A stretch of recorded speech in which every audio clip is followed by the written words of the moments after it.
जय हिंद दोस्तों, स्वागत है आपका एक बार फिर से हमारे आपके प्यारे से यूट्यूब चैनल 92 एडू पर।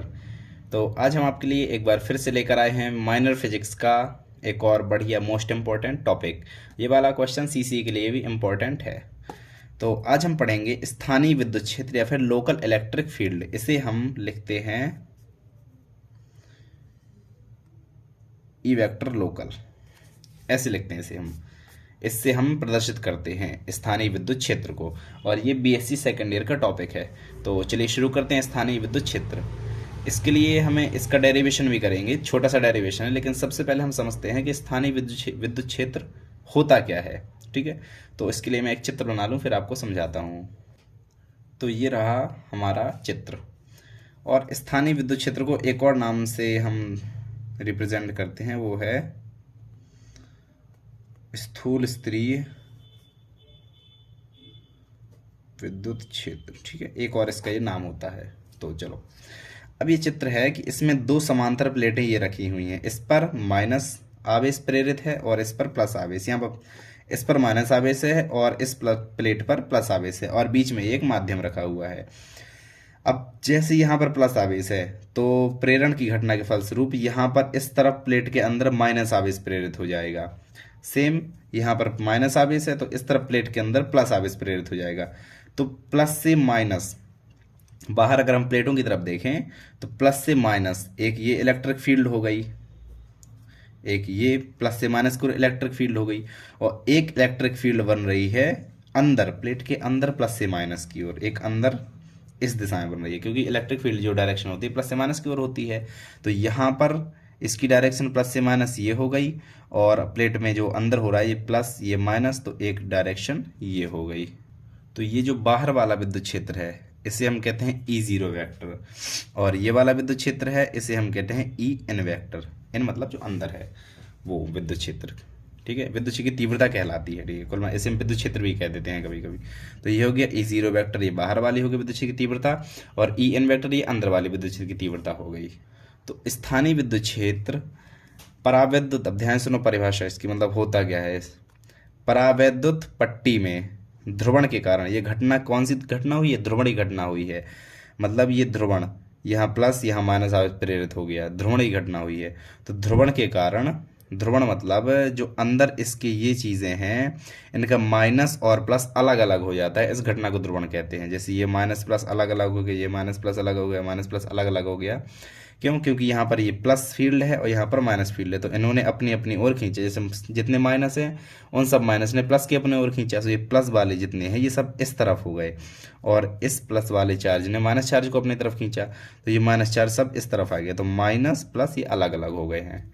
इस घटना को कहते हैं हम ध्रुवण। ठीक है, तो ध्रुवण के कारण उत्पन्न औसत विद्युत क्षेत्र को, एवरेज विद्युत क्षेत्र, ध्रुवण की घटना हो और ध्रुवण की घटना के कारण औसत विद्युत क्षेत्र को कहते हैं स्थानीय विद्युत क्षेत्र।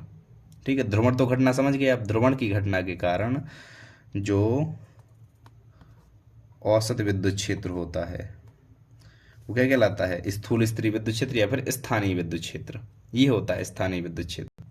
और जो प्लेट के अंदर विद्युत क्षेत्र की तीव्रता होती है, मतलब जो ई एन वैक्टर है, ई एन वैक्टर का मान ई जीरो वैक्टर से कम होता है। ठीक है, ई एन मतलब ये जो प्लेट के अंदर विद्युत क्षेत्र की तीव्रता बन रही ई एन वैक्टर, इसकी जो तीव्रता का मान होगा वो ई जीरो वैक्टर की तीव्रता के मान से कम होता है।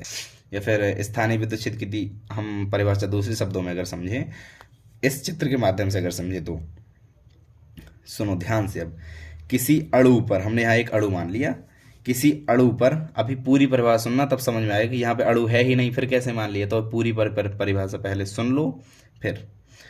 किसी अणु पर लगने वाला स्थानीय विद्युत क्षेत्र, हमने वो अणु यहाँ पर माना, किसी अणु पर लगने वाला स्थानीय विद्युत क्षेत्र उस बिंदु पर रखे एकांक धनावेश पर लगने वाला बल के बराबर होता है, जबकि वो जो अणु होता है उस बिंदु से अणु को हटा लिया जाता है। उस बिंदु से अणु को हटाया, ध्यान सुनो, उस बिंदु से अणु को हटाया तो उस बिंदु पर रखे एकांक धनावेश पर जो बल लगेगा वो स्थानीय विद्युत क्षेत्र उस बल के बराबर, मतलब स्थानीय विद्युत क्षेत्र की जो तीव्रता होती है वो एकांक धनावेश पर लगने वाले बल के बराबर होती है। और उस बिंदु से हम अणु को जब हटा लेते हैं तो ये होता है ए वेक्टर लोकल का मान, मैग्नीट्यूड।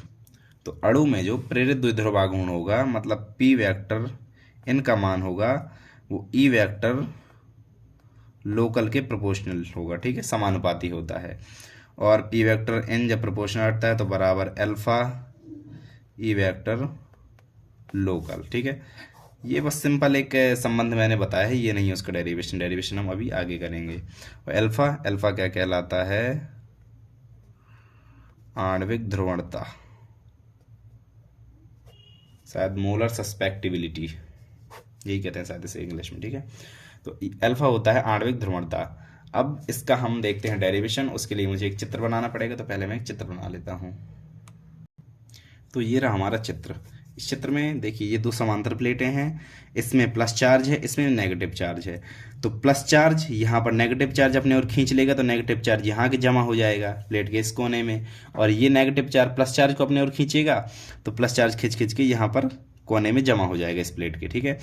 और अंदर हमने ये एक जगह मान ली, इतनी एक जगह मान ली, तो ये जो प्लस चार्ज है ये नेगेटिव चार्ज को अपनी ओर खींचेगा, तो ये जो नेगेटिव चार्ज है प्लेट की यहाँ पर जमा हो जाएगा। और ये नेगेटिव चार्ज है, इस नेगेटिव चार्ज की वजह से प्लस चार्ज खींचेगा तो प्लस चार्ज प्लेट के यहाँ पर जमा हो जाएगा। तो यहाँ पर तीन इलेक्ट्रिक फील्ड बनती हैं, एक ये प्लस से माइनस की ओर, सबसे बाहर वाली बता रहा हूँ, E0 वेक्टर सबसे बाहर वाली प्लस से माइनस की ओर। अब दूसरी इलेक्ट्रिक फील्ड प्लेट वाली प्लस से माइनस की ओर, इस डायरेक्शन में ये वाली प्लस से माइनस की ओर ये बनी। अब अंदर सॉरी यहाँ ऐसा नहीं, हाँ इस तरफ अंदर वाली भी देख लीजिए, प्लस से माइनस की ओर जो प्लेट के अंदर बनी है वो प्लस से माइनस की ओर एक ये, इसमें तीन इलेक्ट्रिक फील्ड बनती हैं। अब इनके जो मान होते हैं वो भी हम देख लेते हैं। बाहर वाली का मान अभी जो मैंने DPE में रिलेशन बताया था उस वाले से काफ़ी संबंध है इस वाले सवाल का, तो वो वाला पहले पढ़ लें, फिर इसमें है तो आपको अच्छे समझ में आएगा। तो E0 वेक्टर इसका मान हमने क्या बताया था, sigma upon epsilon zero, sigma F लिया था हमने DPE रिलेशन में, sigma F upon epsilon zero. अब सिग्मा एफ का मान हमने एक और चीज़ उसमें बताया था, डी वेक्टर लिया था, लेकिन अब वेक्टर अगर हम छोड़ दें तो वेक्टर हटा दो, नॉर्मली उसका मैग्नीट्यूड लो तो डी। सो E0 वेक्टर बराबर डी अपॉन एप्सिलॉन ज़ीरो। ये किसका मान आ गया, E0 वेक्टर का मान। सिग्मा एफ की जगह हमने डी रख दिया, ये मान होता है, ये आपको याद करना पड़ेगा। तो D upon epsilon zero E0 vector का मान आया। इसके बाद और अभी एक सेकंड, डी वेक्टर ये क्या निकला था, DPE में रिलेशन, DPE में रिलेशन क्या निकला था, epsilon zero E vector plus P vector, ये चीज़ निकली थी ना पिछले अभी DPE में रिलेशन में। तो डी वेक्टर का मान ये निकला था, वो यहाँ पे रख दो। तो सिंपली E0 वेक्टर बराबर E vector plus P vector upon epsilon zero number एक ये हमारा इक्वेशन बन गया। अब E0 वेक्टर का मान निकल आया, इसके बाद E0 वेक्टर हो गया अब En वेक्टर का मान, तो E वेक्टर En वेक्टर का मान, तो ये वाला भी DPE में रिलेशन में आया था En वेक्टर का मान, ये क्या आया था, minus P upon epsilon zero, ये आया था इसका मान, आप उसे देख लीजिए, उसमें ये आया था इसका मान। ये कहाँ से आया था, सिग्मा बराबर माइनस P हमने लिया था, तो नंबर दो एक ये हो गया। अब इसके बाद ये EP वेक्टर, इसका मान आपको याद करना पड़ेगा, इसका मान होता है P vector upon 3 epsilon zero, मतलब P अपॉन 3 वेक्टर न लो अभी, P अपॉन 3 एप्सिलॉन ज़ीरो ये होता है इसका मान, ठीक है। और यहाँ वेक्टर लिया तो नहीं, वेक्टर ले लो यार, वेक्टर ठीक रहेगा, हाँ तो बढ़िया।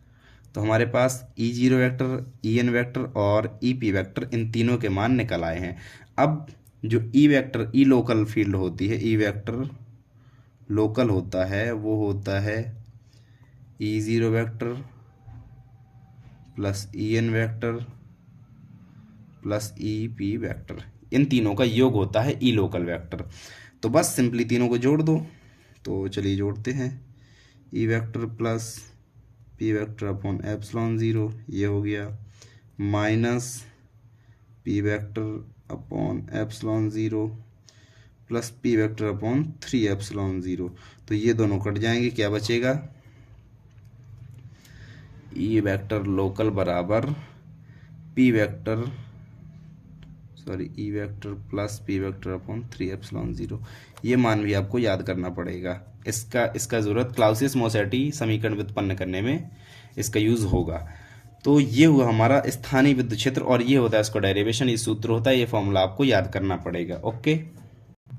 तो ये वाला वीडियो हमारा यहीं पर ख़त्म होता है और मिलते हैं एक और नए टॉपिक के साथ अगले वीडियो में। Thank you so much, bye bye.